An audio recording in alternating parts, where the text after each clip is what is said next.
Hi, good morning viewers. ഇപ്പോൾ ഉള്ള recent അത്യാവശ്യം ഹോട്ടായിട്ടുള്ള ന്യൂസാണ് എപ്സ്റ്റീൻ ഫയൽസ്. എപ്സ്റ്റീൻ ഫയൽസിൻ്റെ ഒരു actually social media complete Epstein files റിലീസായ കുറച്ച് വീഡിയോസും അതിനെ ചുറ്റിപ്പറ്റിയുള്ള കാര്യങ്ങളിൽ ഫുള്ളി ഇൻവോൾവ് ആണ്. അപ്പം പലർക്കും സംശയം ഉണ്ടായിരിക്കും എന്താണ് Epstein, why this issue is coming now എന്നൊക്കെ ഉള്ളതല്ലേ. അപ്പം എപ്സ്റ്റീൻ ഇത് സിമ്പിളായിട്ട് പറയുകയാണെങ്കിൽ എപ്സ്റ്റീൻ എന്ന് പറഞ്ഞ ഒരാളുടെ പേരാണ് കേട്ടോ. ഒരു യു എസിലുള്ള ഒരു ബിസിനസ് മാൻ്റെ പേരാണ് എപ്സ്റ്റീൻ എന്നുള്ളത്. ആക്ച്വലി ഒരു സഡൻ വൈറൽ ന്യൂസ് ആണിത്. ഇത് വർഷങ്ങൾ കൊണ്ട് പെൻഡിങ് ആയിട്ട് കിടക്കുന്ന ഒരു ഇഷ്യൂ ആണ് എന്നുള്ളതാണ് എപ്സ്റ്റീൻ ഫയൽസ്. ഇതിപ്പോൾ ന്യൂസ് ആവാനുള്ള കാരണം എന്ന് വെച്ചാൽ യു എസ് കോർട്ട് ചില ഡോക്യുമെന്റ് അൺസീൽ ചെയ്യാൻ തുടങ്ങിയിട്ടുണ്ട്. അതായത് ഈ എപ്സ്റ്റീൻ ഫയൽസ് റിലേറ്റഡ് ആയിട്ടുള്ള കുറച്ച് ഡോക്യുമെന്റ്സ് അവർ അൺസീൽ ചെയ്യാൻ തുടങ്ങിയത് കാരണത്താലാണ് ഇത്രയും പോപ്പുലർ ആയിട്ട് വന്നിരിക്കുന്നത്. അതിനൊക്കെ തന്നെ വിക്ടിംസ് വർഷങ്ങൾക്ക് ശേഷം ഇതിനെക്കുറിച്ച് സംസാരിക്കാൻ തുടങ്ങിയിട്ടുണ്ട്. മനസ്സിലായില്ലേ? അതുകൊണ്ട് മീഡിയസും പബ്ലിക്സിന്റെയും പ്രഷർ ഇപ്പം കൂടിയിട്ടുണ്ട് എന്നുള്ള രീതിയിലാണ് നമുക്ക് സോഷ്യൽ മീഡിയയിൽ നിന്നും റിവ്യൂ ചെയ്ത് കിട്ടുന്ന ഒരു റിസൾട്ട്. അതുകണക്ക് തന്നെ ഈ എപ്സ്റ്റീൻ ഫയൽസുകൾ നമുക്ക് ഡൗൺലോഡ് ചെയ്യാൻ കിട്ടുന്നുണ്ട്. ഇപ്പം അതിൽ കാണാൻ കഴിഞ്ഞ വെച്ചാൽ പല നെയിമുകളും ഹൈഡഡ് ആണ്. എന്തുകൊണ്ട് അത് ഹൈഡാക്കി വെച്ചേക്കുന്നു എന്നുള്ളതൊക്കെ ഒരു കൺസേൺ ആണ് ഇപ്പോൾ. ശരിക്കും ആക്ച്വലി ആരാണ് എപ്സ്റ്റീൻ, എന്താണ് എപ്സ്റ്റീൻ എന്നുള്ളത് നമുക്ക് നോക്കിയാലോ. എപ്സ്റ്റീൻ എന്നുള്ളത് ശരിക്കും ഒരു ജെഫ്രി എപ്സ്റ്റീൻ എന്നാണ് അയാളുടെ പേര്. അയാളുടെ ബേസ്, അയാളൊരു പൊളിറ്റീഷ്യൻസോ അല്ലെങ്കിൽ ഒരു ആക്ടറോ ഒരു ഗവൺമെന്റ് ആയിട്ടുള്ള ഓഫീസറോ ഒന്നുമല്ല. ആളൊരു ഫിനാൻഷ്യൽ ബ്രോക്കർ എന്നുള്ള രീതിയിലായിരുന്നു. അതായത് അത്യാവശ്യം റിച്ച് പീപ്പിൾസിന്റെ മണി ഹാൻഡിൽ ചെയ്യുന്ന ഒരാളായിരുന്നു. അയാൾക്ക് പ്രൈവറ്റ് വെൽത്ത് അഡ്വൈസർ എന്നുള്ള രീതിയിൽ മനസ്സിലായിട്ട് മണി ഹാൻഡിലർ ആയിരുന്നു. അതുകൊണ്ട് തന്നെയാണ് ഈ പറയുന്ന U S president, U K royal family, Hollywood celebrities, business leaders ഇവരൊക്കെ ആയിട്ടൊരു ഗുഡ് സർക്കിൾ, ഒരു ഗുഡ് റിലേഷൻഷിപ്പ് ആൾക്കുണ്ടായിരുന്നു. അപ്പോൾ ഹി വാസ് എ കണക്ടർ എന്നുള്ള രീതിയിലായിരുന്നു. ആൾക്ക് കുറേ ആൾക്കാരുമായിട്ടുള്ള ഇങ്ങനെ ഒരു കണക്ഷൻ ഫോം ചെയ്തിരിക്കുന്ന ഒരാളായിരുന്നു ഈ പറയുന്ന ജെഫ്രി എപ്സ്റ്റീൻ. ആൾക്കുള്ള പവർ എന്താണെന്നുള്ളതാണ്. പവർ ആക്ച്വലി ഒരു എപ്സ്റ്റീൻ്റെ ലൈഫ് നോർമൽ റിച്ച് മാൻ്റെ ഒരു ലൈഫേ അല്ല.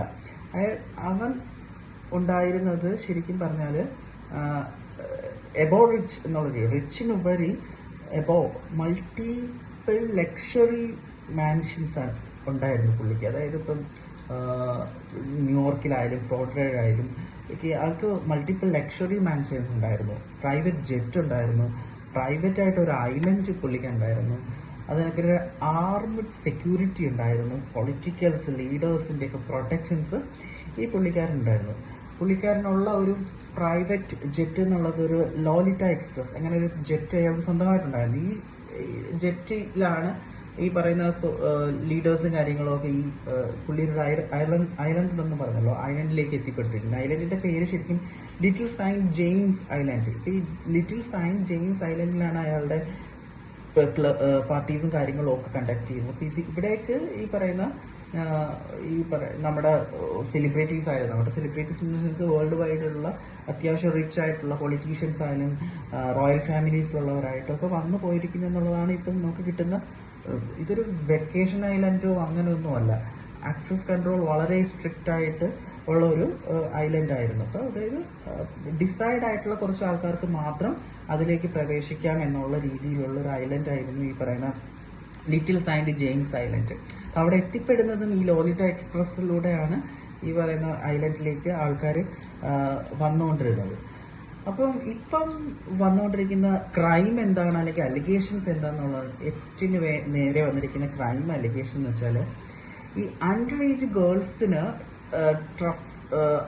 അവർ റിലേറ്റഡ് ആയിട്ടുള്ള ലൈംഗിക ചൂഷണം എന്നുള്ള ഒരു മേജർ അലിഗേഷൻസ് വന്നിട്ടുണ്ട്. അതിന് സെക്ഷൽ അബ്യൂസ്, ഈ ഒരു മേജർ കാര്യമാണ് കൂടുതൽ വരുന്നത്. ഇതിൽ നമ്മൾ പറയാൻ കഴിയുന്നത് വെച്ചാൽ ഈ അണ്ടർ ഏജ്ഡ് ആയിട്ടുള്ള കുട്ടികളെ ഫുഡിന് വേണ്ടിയിട്ട് യൂസ് ചെയ്യുന്ന രീതിയിലൊക്കെ ചെയ്തിട്ടുണ്ടെന്നുള്ളതാണ് ഇപ്പോൾ ഉള്ള അലിഗേഷൻസ്. അപ്പം വിക്ടിംസ് ഇപ്പം പറയുന്നത് വെച്ചാൽ എപ്സ്റ്റീൻ എന്ന് പറയുന്ന ഒരാൾ മാത്രമല്ല, പവർഫുൾ ആയിട്ടുള്ള കുറേ ആൾക്കാരുടെ ഒരു ഗ്രൂപ്പാണ് ഈ പറയുന്ന എപ്സ്റ്റീൻ്റെ. അത് അങ്ങനെ ഒരു ചെറിയൊരു ആളുടെ ഒരു കൺസേൺ അല്ല എന്നുള്ളതാണ്, ഒരു നേതൃത്വത്തിലുള്ള ഒരു സംഭവമല്ല. ഇതൊരു അലിഗേഷൻ മാത്രമാണ്. ഈ പറയുന്ന അലിഗേഷൻസ് ഒക്കെ സത്യമാണോ, ആരെയും നമുക്ക് കുറ്റക്കാരായിട്ട് ഒന്നും പറയാൻ പറ്റില്ല. പക്ഷെ ഈ US ഗവൺമെന്റ് ഇപ്പോൾ US കോർട്ട് റിലീസ് ചെയ്തേക്കുന്ന എപ്സ്റ്റീൻ ഫയൽസുകളിൽ കാണുന്ന ഫോട്ടോസും വീഡിയോസും വെച്ചിട്ട് ഈ ന്യൂസ് പബ്ലിക് ഇതിൽ എല്ലാവരും കുറ്റക്കാരാവണമെന്നൊന്നും നിർബന്ധമൊന്നുമില്ല. അപ്പോൾ എപ്സ്റ്റീൻ ഫയൽസിൽ ആക്ച്വലി ജസ്റ്റ് എന്തൊക്കെ പറയുന്നത് വെച്ചാൽ കോർട്ട് ഡോക്യുമെന്റ്സുകൾ എന്തൊക്കെയാണ്. അപ്പോൾ US കോർട്ട്സ് റിലീസ് ചെയ്തേക്കുന്ന ഡോക്യുമെന്റ്സ്, അതായത് വിക്ടിംസ് എന്ന് പറഞ്ഞ ആൾക്കാരുണ്ടല്ലോ, വിക്ടിംസിന്റെ ടെസ്റ്റിമോണീസ്, അതിനൊക്കെ തന്നെ അവരുടെ ഈ പറയുന്ന പവർഫുൾ ആൾക്കാർ വന്നു പോയെന്ന് പറയുന്നവരുടെയൊക്കെ ഫ്ലൈറ്റ് ലോഗും കോണ്ടാക്ട് ബുക്കും ഇമെയിൽസും ഫോട്ടോഗ്രാഫും ഒക്കെയാണ് നമുക്ക് ഈ പറയുന്ന എപ്സ്റ്റീൻ ഫയൽസിലൂടെ കാണാൻ പറ്റുന്നത്. അപ്പോൾ ആരൊക്കെ എപ്സ്റ്റീനൊപ്പം കോണ്ടാക്റ്റിലുണ്ടായിരുന്നു എന്നും ആരൊക്കെ ഫ്ലൈറ്റിൽ ട്രാവൽ ചെയ്തെന്നും ആരൊക്കെ ഈ ഐലൻഡിൽ വിസിറ്റ് ചെയ്തു എന്നുള്ളതൊക്കെ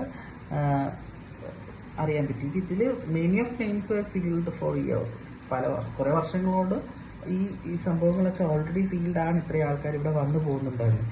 എക്സാമ്പിൾ ഇപ്പം നമുക്ക് പറയുകയാണെങ്കിൽ, ഇപ്പോൾ എക്സാമ്പിളായിട്ട് പറയുന്നത് നമ്മുടെ ബിൽ ക്ലിൻ്റൻ്റെ ഫ്ലൈറ്റ് ലോഗിൽ നമ്മുടെ ഫോർമർ US പ്രസിഡന്റ് ബിൽ ക്ലിൻ്റൻ്റെ ഫ്ലൈറ്റ് ലോഗിൽ ഈ പറയുന്ന ഐലൻഡിൽ വന്നു പോയതായിട്ട് ഒരു റെക്കോർഡ്സ് ഉണ്ട്. അപ്പം ക്ലിൻ്റൺ പറയുന്നത് വെച്ചാൽ ഒഫീഷ്യലി ഒരു ചാരിറ്റി റിലേറ്റഡ് ആയിട്ടുള്ള ട്രാവലാണ് അവിടെ നടത്തിയെന്നുള്ളതാണ്. പക്ഷെ വേറെ ക്രിമിനൽ ഒഫൻസോ ഒന്നും അവിടെ ഇല്ല. ജസ്റ്റ് പുള്ളി പറയുന്ന ചാരിറ്റി റിലേറ്റഡ് ഡിസ്കഷൻ വന്നു പോയി, അങ്ങനെയുള്ള കാര്യമാണ് പറയുന്നത്. അതുകൊണ്ട് തന്നെ UK റോയൽ പ്രിൻസ് ആൻഡ്രൂ എപ്സ്റ്റീനൊപ്പം ഫോട്ടോസും വിക്ടിംസ് സ്റ്റേറ്റ്മെന്റിൽ മെൻഷൻ ചെയ്തിട്ടുണ്ട്. പക്ഷെ പുള്ളിക്കാരൻ അത് ഡിനൈ ചെയ്തിട്ടുണ്ട്. Civil settlement happened, no missions to guilt അങ്ങനെയുള്ള രീതിയിൽ ആളത് കളഞ്ഞിട്ടുണ്ട്. അങ്ങനെയൊരു അലിഗേഷൻസ് കറക്റ്റ് അല്ല എന്നുള്ളതൊക്കെയാണ് പറയുന്നത്. അതുപോലെ തന്നെ ഹോളിവുഡ് സൈഡിൽ നിന്ന് കുറേ ആൾക്കാർ, ഫേമസ് ആക്ടേഴ്സ്, ബിസിനസ്മാൻസ്, ഫോട്ടോഗ്രാഫ്സും കാര്യങ്ങളും സോഷ്യൽ മീഡിയയിൽ അത് കണ്ടുവരുന്നുണ്ട്. അപ്പം മേ ബി ഇവരൊക്കെ പാർട്ട് ഓഫ് അതായിരിക്കും. ഇതിലെല്ലാം കൺസേൺ എന്ന് വെച്ചാൽ അവിടെ നടന്ന ആക്ടിവിറ്റിയാണ്. അപ്പം പിന്നെ ഈ പറയുന്ന ഫ്ലൈറ്റ് ലോഗും കാര്യങ്ങളും ചെക്ക് ചെയ്യുമ്പോഴത്തേക്ക് ഈ ഒരു സ്ഥലത്തേക്ക് തന്നെ മൾട്ടിപ്പിൾ ടൈം പാസഞ്ചേഴ്സ് റിപ്പീറ്റഡ് ആയിട്ട് വരിക, അല്ലെങ്കിൽ വിസിറ്റ് ചെയ്യുക, എക്സ്ചേഞ്ച് ആക്സസ് ഉണ്ടാവുക, അങ്ങനെയുള്ള കാര്യങ്ങൾ ഉണ്ടാകുമ്പോഴത്തേക്ക് ഇതൊരു ക്രൈമാണെന്ന് പറയാൻ പറ്റില്ല. പക്ഷെ ഇതിൽ കൂടി എന്തിനങ്ങനെ പോയി എന്നുള്ളൊരു കാര്യമുണ്ട്. അവിടെ നടന്ന കാര്യങ്ങൾ വിക്ടിംസ് പറയുന്നത് വെച്ചിട്ട് നോക്കുകയാണെങ്കിൽ കുറച്ച് ക്രൈം റിലേറ്റഡ് ആയിട്ടായതുകൊണ്ടാണ് ഇത്രയും ഡിസ്കഷൻസ് വരാനുള്ള സാധനം. പക്ഷേ എന്ത് സംഭവിച്ചാൽ ഈ ജെഫ്റ്റിൻ എന്ന് പറയുന്ന ആള്, എപ്സ്റ്റീൻ ഓൾറെഡി 2019 ആള് ജയിലിൽ വെച്ചിട്ട് മരിച്ചു. സൂയിസൈഡ് എന്നുള്ള രീതിയിലാണ് ഒഫീഷ്യലായിട്ട് പറയുന്നത്. പക്ഷേ ഡൗട്ട് എന്താണെന്ന് വെച്ചാൽ CCTV അന്ന് വർക്ക് ചെയ്യുന്നുണ്ടായിരുന്നില്ല, ഈ സെക്യൂരിറ്റി ഗാർഡ്സ് ഒന്നും ആക്റ്റീവ് ആയിരുന്നില്ല, ഇഞ്ചറീസ് ഉണ്ട് എന്നുള്ളതാണ്. അപ്പം എല്ലാവരും പറയുന്നത് വെച്ചാൽ ഈ എപ്സ്റ്റീൻ അങ്ങനെ മരിക്കില്ല എന്നുള്ളത്. അപ്പോൾ ക്ലിയറായി പറയുകയാണെങ്കിൽ എപ്സ്റ്റീൻ ഒരു പവർഫുൾ ആയിട്ടുള്ള ഒരാളാണ്. ആൾക്ക് അത്യാവശ്യം നല്ല ആക്സസ് ഉണ്ട്. ആള് ഈ കമ്മിറ്റഡ് ക്രൈംസ്, ഇഷ്ടംപോലെ ക്രൈംസ് സെറ്റ് ചെയ്തു. എപ്സ്റ്റീൻ ഇപ്പം ആക്ച്വലി മരിച്ചുവെങ്കിലും എപ്സ്റ്റീൻ്റെ ഫയൽസ് ലൈവ് എന്നുള്ളതാണ്. എപ്സ്റ്റീൻ്റെ ഫയൽസ് എല്ലാം ഉള്ളൂ. അപ്പോൾ കോർട്ട് ഡിസൈഡ് ചെയ്യുന്നതനുസരിച്ചിട്ട് ഇനി എന്താണ് സത്യം, എന്താണ് ട്രൂത്ത് എന്നുള്ളത് വരും. പക്ഷെ നമുക്ക് ഈവൻ നരേന്ദ്രമോദിജി ഓൾസോ വിസിറ്റ് ചെയ്തു എന്നുള്ള രീതിയിലൊക്കെയാണ് ഫോട്ടോസൊക്കെ കണ്ടിട്ട്, വിസിറ്റ് ചെയ്ത ലോകമല്ല, ഫോട്ടോസ് വരുന്നുണ്ട്. ഈ പറയുന്ന ഒരു കാല് വയ്യാത്ത ഒരാളല്ലേ, അങ്ങനെ കുറേ ആൾക്കാരുടെ, നമുക്ക് അൺഎക്സ്പെക്റ്റഡ് ആയിട്ടുള്ള കുറേ ആൾക്കാരുടെ മീൻസ് നെയിം, ഫോട്ടോസ്, വീഡിയോസ് കാര്യങ്ങളൊക്കെ വരുന്നുണ്ട്. അപ്പം ആക്ച്വലി നമുക്കറിയില്ല, ഇതൊക്കെ ഒരു അലിഗേഷൻസ് ആണ്, റെക്കോർഡ് ബേസ്ഡ് ആണ്. ഒരിക്കലും ഇതൊക്കെ ക്ലാരിറ്റി ഇല്ല ഇത് സത്യമാണോ കള്ളമാണോ എന്നുള്ളത്. പക്ഷെ എങ്കിൽ കൂടി എപ്സ്റ്റീൻ എന്ന് പറഞ്ഞ ആൾ ഇങ്ങനത്തെ കുറച്ച് മനുഷ്യരെ ഭക്ഷണമാക്കുന്ന രീതിയിലുള്ള കുറച്ച് കാര്യങ്ങൾ ക്രൈം ചെയ്തു എന്നുള്ളതാണ് നമുക്ക് ഒരു ഓവർവ്യൂ കിട്ടുന്നത്. അതിൽ ആരൊക്കെ പാർട്ടാണ്, എന്തൊക്കെ കാര്യങ്ങളിലാണ് ആ ഒരു ഇൻവോൾവ്മെന്റ് ഉണ്ടായി എന്നുള്ളതൊക്കെ ഇൻ ഫർദർ റിപ്പോർട്ട് കൺക്ലൂഡ് ചെയ്യേണ്ട കാര്യങ്ങളാണ്. ഇതാണ് ശരിക്കും എപ്സ്റ്റീൻ ഫയൽ. ആക്ച്വലി ഇറ്റ്സ് നമ്മുടെ നാട്ടിലിങ്ങനെ കാര്യങ്ങൾ നടക്കുന്നു എന്നുള്ളത് ഡേഞ്ചറസ് അല്ലേ?